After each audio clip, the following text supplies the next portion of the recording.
Bonjour à tous et bienvenue dans la revue de presse du mercredi 22 octobre 2025. L'actualité nationale reste marquée par les tensions politiques à l'approche des municipales de 2026. Dans la 6e circonscription électorale, rapporte Défi Info, les arbitrages présidentiels sur les listes municipales ont provoqué de vives réactions. Pleurs, lamentations et humiliations au domicile du chef de l'État hier, indique le journal. Le matinal revient sur la conduite du processus électoral et relaie la position de la Commission électorale nationale autonome Sénat qui réaffirme son impartialité et son engagement pour des élections transparentes.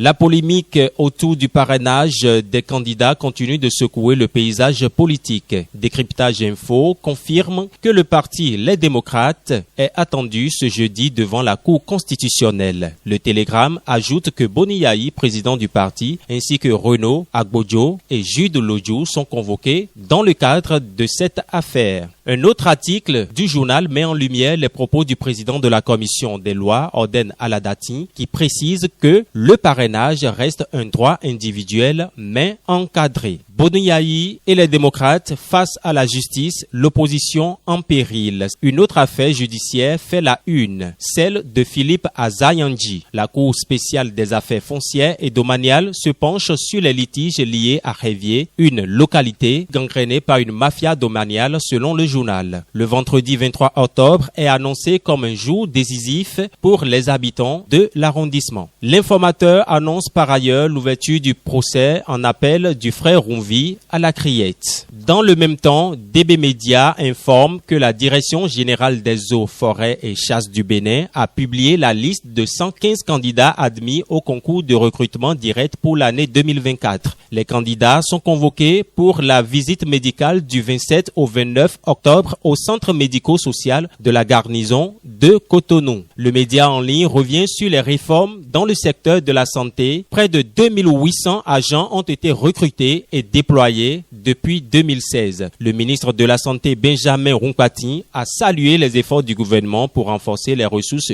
humaines dans le centre de santé du pays. Le Soleil Bénin Info annonce une bonne nouvelle pour les Béninois de l'extérieur. Le renouvellement de passeport désormais possible en ligne grâce à la plateforme iPass. Le routier détaille le fonctionnement du service tandis que le Béninois libéré salue cette réforme dans sa manchette. Lancement du iPass, talon révolutionne l'accès au service de la diaspora. Le média parle même d'une diplomatie 4D pour simplifier les démarches administratives. Fin de la revue de presse. Ulrich Akapo. On se retrouve demain.